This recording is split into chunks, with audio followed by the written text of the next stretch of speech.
మీరు దేవుని ఆలయమై ఉన్నారనియు దేవుని ఆత్మ మీలో నివసించుచున్నాడనియు మీరు ఎరుగరా? దేవుని ఆలయమై ఉన్న మనం మన దేహాలను మన హృదయాలను పరిశుద్ధపరచుకొని పవిత్రమైన జీవితాన్ని జీవించే విధముగా మనం ఉండాలి. ఎప్పుడైతే దేవుడు మనలో నివాసం ఉన్నారో అప్పుడు మనం పరిశుద్ధులమై ఉన్నామని గ్రహించాలి.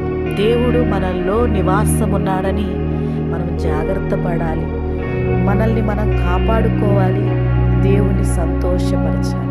దేవుని సంతోషపరిచే విధముగా మన జీవితం ఉన్నట్లయితే మనం విస్తరించబడతాం, పరలోక రాజ్యానికి వారసులవుతాం. యేసు నామములో అందరూ